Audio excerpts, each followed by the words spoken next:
Hey everyone, this is Rock DIY. Today I'm going to cover this Powermate earth auger, and I'll start by saying I think this thing is a complete piece of junk. I've looked it up, and there are quite a few people that think the same thing. And the reason why I believe that this thing's a piece of junk is because I bought it because ground around my house is very rocky, but the ground being rocky has nothing to do with why this thing's a piece of junk. But I bought this because I couldn't use a post hole digger. I went out and bought this Powermate earth auger.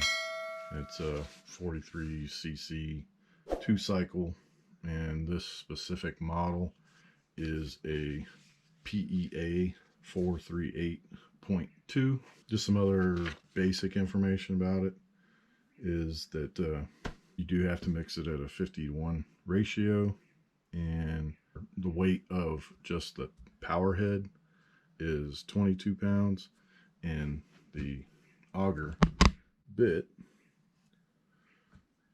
is 13 pounds, so a total of 35 pounds for the entire thing. I bought it because I was building a retaining wall, and I had to put 5 posts, 6x6 posts in the ground, 2 feet deep. And so I got this, and it actually worked really good. When I got done, I knew I wouldn't be using it for a while, so it was going to be stored. It's been sitting in my shed, and so what I did is I drained all the fuel out of the fuel tank, and then what I did is I ran it until all of it basically just ran out and stopped. But unfortunately, I ended up with a new project that required many more posts that needed to go out in the ground for a garden. I think it was a total of 10 posts that had to go in the ground 2 feet deep, and went through the process. I already had 50-to-1 oil gas mixed ready to go. Put that in, primed it as you're supposed to. I mean, it's kind of hard to miss it. The instructions are right here on the handle, so I followed the procedures on the handle to prime it and tried to crank it. Nothing. I did have it in full choke and followed the procedure. Went through the whole process multiple times. Shoulder and elbow got pretty wore out from trying to start this thing. Would not start. And by the way, I did have the on switch in the on position. What I ended up doing is draining all the fuel back out of it. Well, actually, before I drained all the fuel out of it, I removed the spark plug, looked at the spark plug. In fact, this is the original spark plug, and it's an LD L6. You can see this is pretty clean, not really dirty. I sprayed it down, used a regular old toothbrush, cleaned it up a little bit, and put it back in. Went through the same steps. Nothing. Then I drained the fuel out, thinking maybe the mix ratio wasn't correct. Put new fuel in it. Same process. Went back through it again. Nothing. And then eventually I got to the point where I ended up removing the pump bulb and also removing the fuel in it, and then putting the new fuel in it and going through the process again. Still nothing. Then I ended up removing the air filter components, remove the Allen bolts that hold the carburetor in, check my 2 lines that go to the fuel tank and the carburetor. These specific lines are double insulated, so that there's the regular line and then there's a sleeve over the top of it. Besides looking a little aged, no cracks, no splits, no nothing. Works fine. Got nothing. So then pulled this spark plug out and went and got a new spark plug, which this spark plug, it's an E3.12, and it basically says that this is a compatible spark plug, the CJ7Y. So that's what I put in it. And Went through the whole process again, tried to start it up, nothing. Just, I wasn't even getting a kick. It was, you know, like the kick you get that you feel like it's getting ready to start. This was a very sluggish nothing. And I forgot to mention this, but maybe you can see it on here, maybe not. But on this spark plug, what I noticed is the little probe coming out of the center, and then you got this little elbow at the top where the arc comes through to ignite the fuel when you're starting it. But this top portion, this elbow portion, is actually offset from the pin coming out of the center. Don't have any idea whether that has anything to do with anything, but apparently it doesn't, because the E3.12 spark plug that I put in it made no difference either. Got nothing. Got the new spark plug out. I'm going to ground it against the motor and check to see if it's got spark. You should be able to see it on the camera.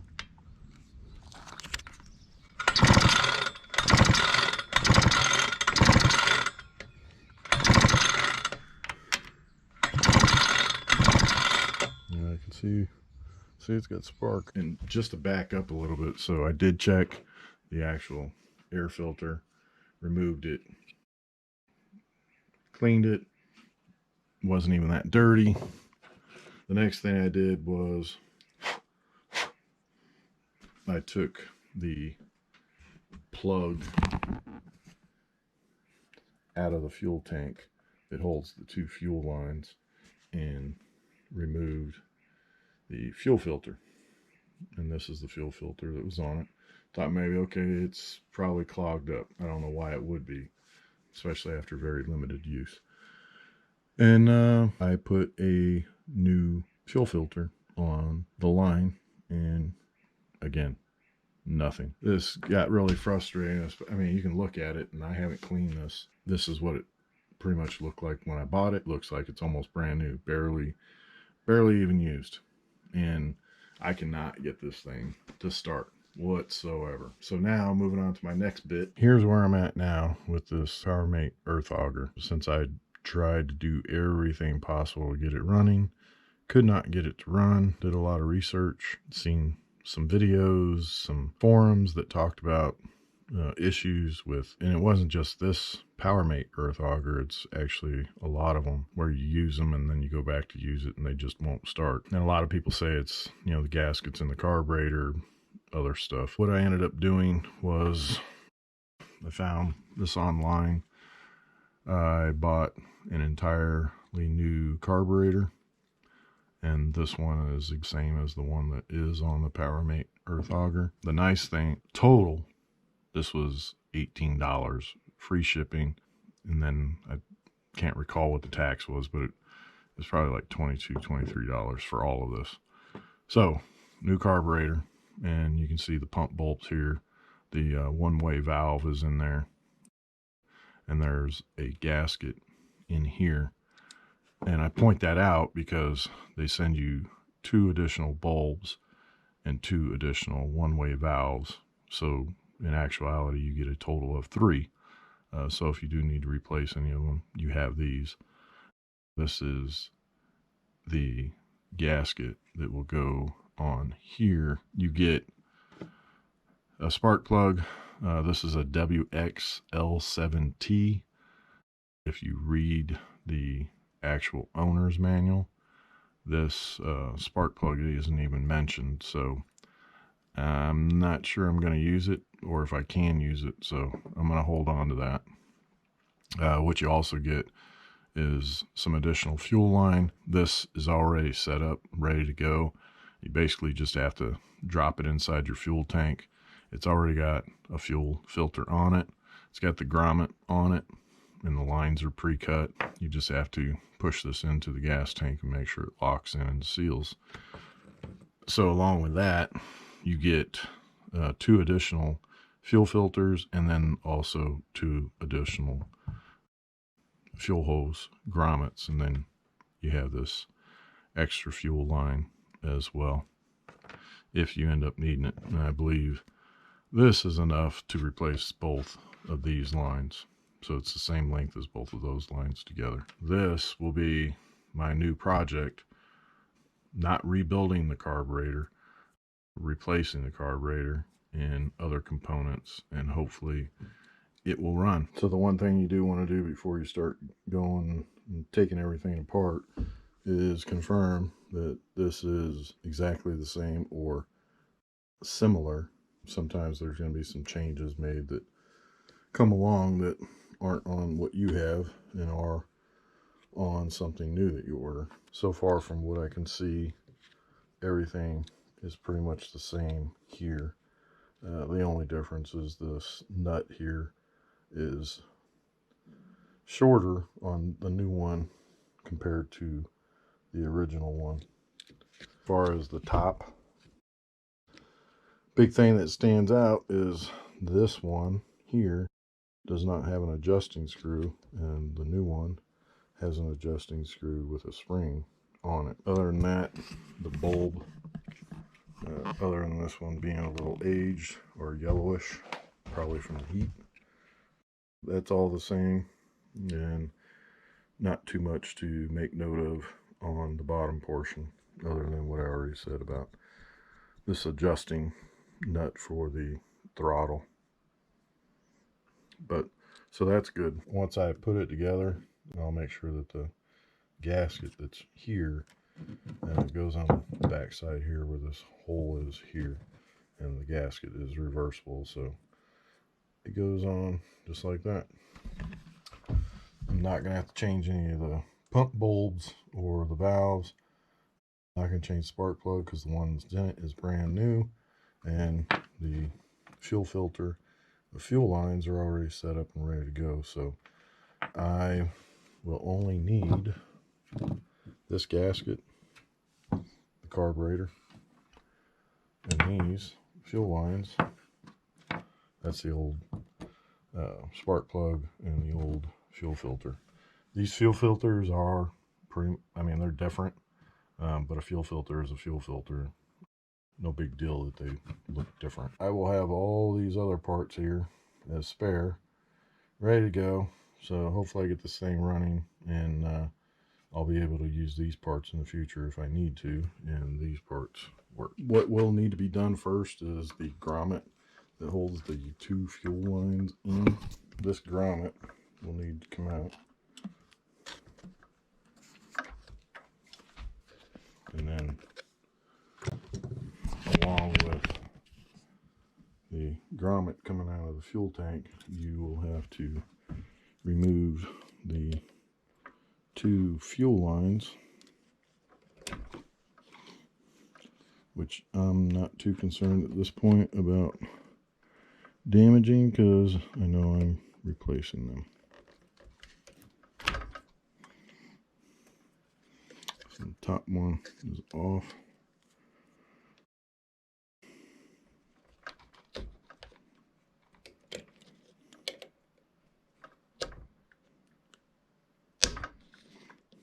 Bottom one is off. So the top one is a thinner one than the lower one, and then here's where they come out. This did have the fuel filter on it. I had already taken it off. Now these two bolts will need to come out, and these two Allen bolts are 4mm bolts. If you're not taking video, at least take pictures while you're doing this so that you put everything back together the same way you took it apart.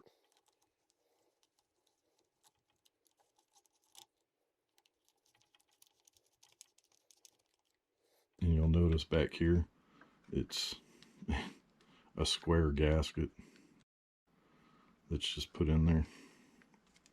So that is the filter housing and the carburetor removed from the engine. As I'm taking this apart, I'm also making note of things that I see, and if you can see it, you can see here that the opening on the throttle is very small right there, but on the new one the opening is probably a half size bigger. Just make a note of it, something to pay attention to as you go through the process.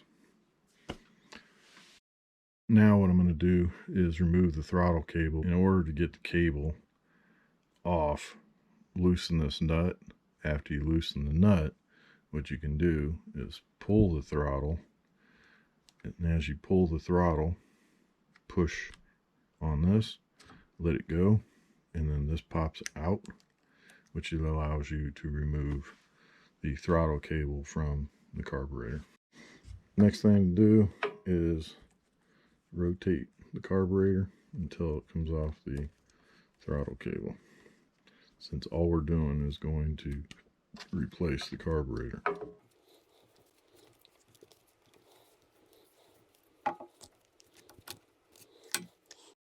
There's that.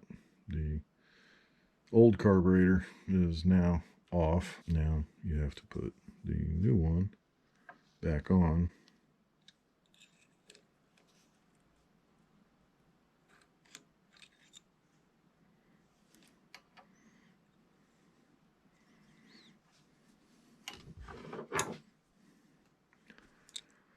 So in this case, since this is already on the cable and it's crimped on, so you can't just take it off. What can be done is this portion can be removed from the old one, and this one can be removed and switched out.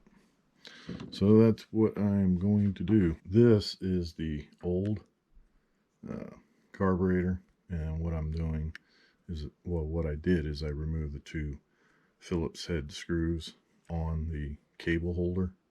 So I'm going to use this piece on the new one.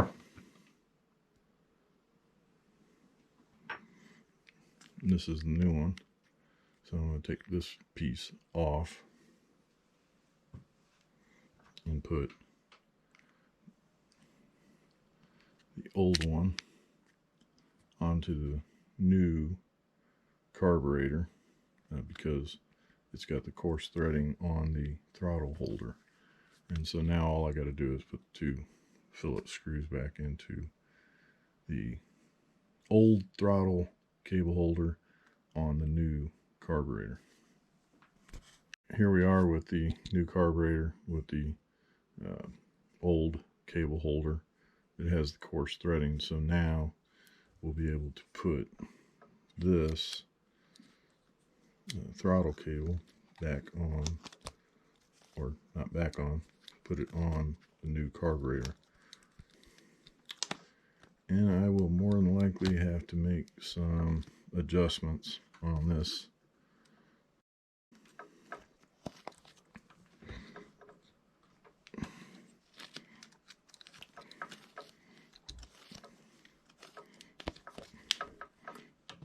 Because there was a difference in the position of these screws, so it's probably going to require some adjustments be made on it. This screw that the throttle cable goes in, you would just think that it would be in the right position, but it's not.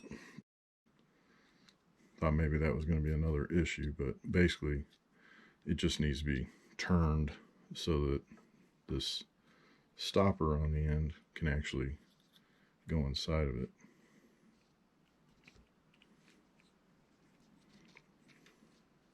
Because the cutout was on the wrong side.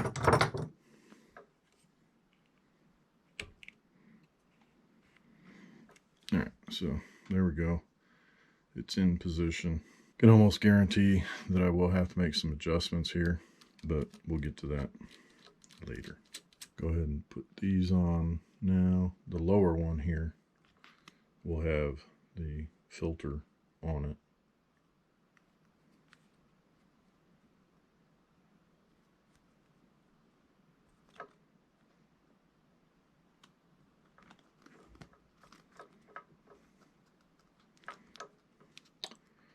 And then the upper one will have no filter.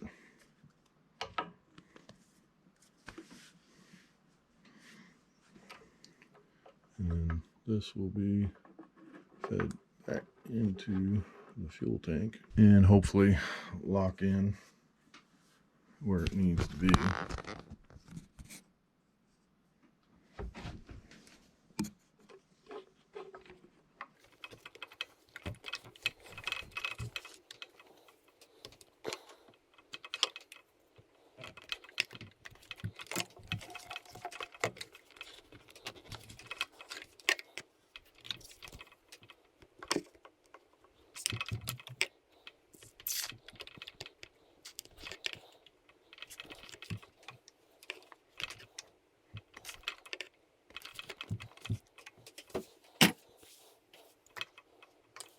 The grommet is now locked into the tank.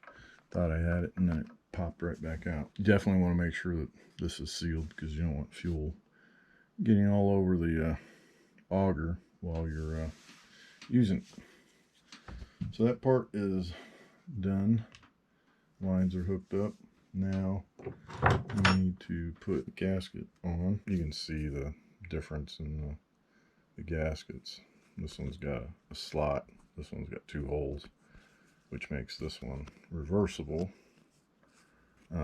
Unfortunately, this one is not reversible.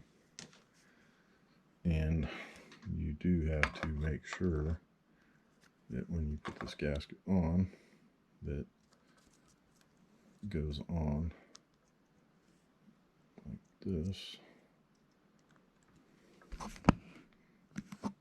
so that your bolt holes are lined up, and then also the hole, whichever side, is lined up there. What I'm going to do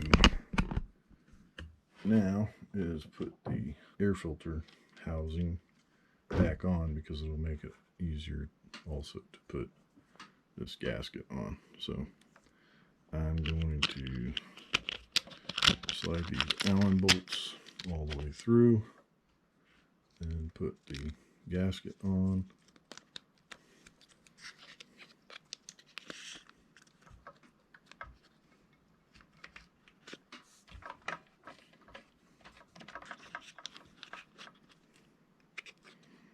I just realized that these lines are excessively long, so if I can't push them into the tank, then what I'll do is I'll cut them so that they're not bunched up. In fact, this one's pinched off right now, so I'll either have to cut them or push them into the tank further.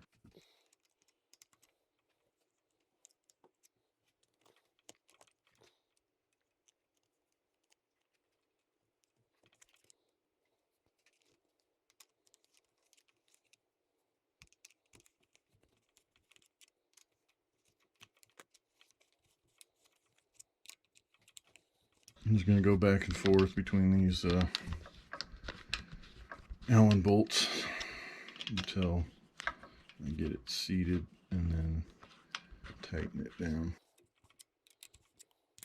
You don't want to tighten one all the way down just to find out you just stripped everything out.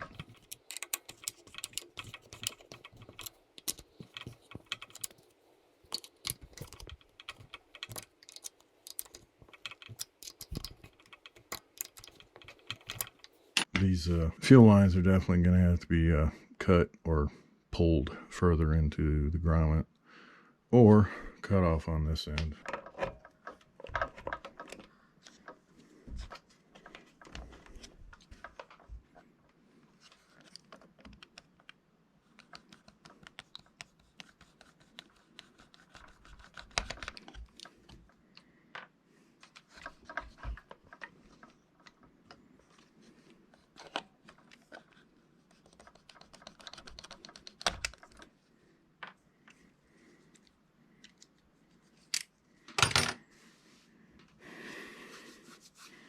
One thing I've noticed, and it's not just fuel lines, but whenever you cut any kind of rubber tubing, you always want to try to cut it as straight on as possible, because if you cut it at an angle, for some reason it tends to like to split or break easy.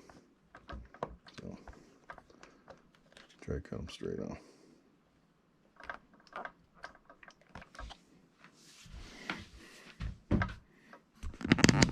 There you go. So now the fuel lines are more straight on and not crimped up, and they're on there pretty tight. Got both of these Allen bolts tightened down. Wipe down the inside of the filter housing just to make sure nothing gets in there that shouldn't be in there. If you read the instruction manual, you'll know this, but not only is there a filter, there is also a pre-filter, and it's very easy to miss it, but it's actually inside the air filter cover.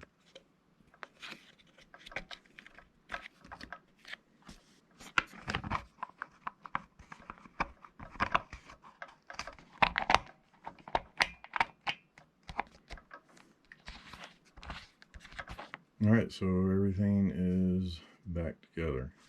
So just a quick recap. I did replace the spark plug already previously, and on this portion I replaced the carburetor. I had to switch out the throttle cable support because of the threading. One was coarse and one was fine, but luckily I was able to switch them out.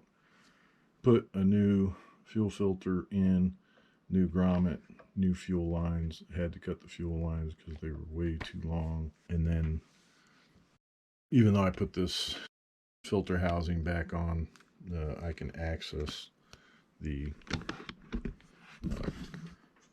throttle cable adjustment through this slot here or through here, or I can just take the filter housing off. So it's pretty much ready to go. It's got fuel in it, and I'll check and see if it is going to run. These are the tools that were used for this job. A flat tip screwdriver, and this was used specifically to remove the grommet from the fuel tank.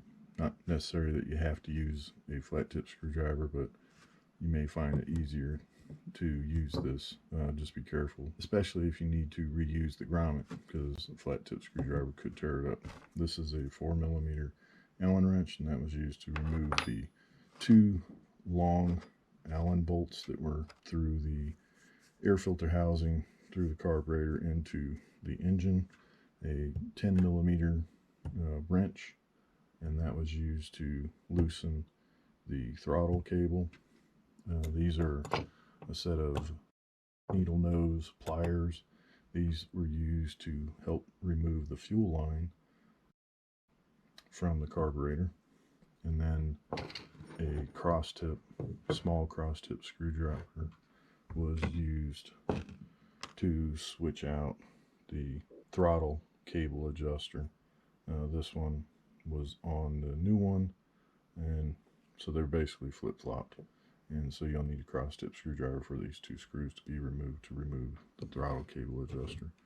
And then, because the fuel lines were too long, an X-Acto knife was used to cut the fuel lines. That is all of the tools that you will need for this job. When it rains, it pours. Right after I got carburetor all put together and gave it a few pulls, the pull cord locked up on me and would not retract. So now got that out, and you can see all I can do is wind it up, and then it won't go back the opposite direction. This screw right here just needs to probably be loosened up to allow it to retract. To get the pull cord to retract, what I had to do was remove this screw, and it was pretty dry in there, so I added some lithium grease underneath this washer. And it allows this to move pretty freely.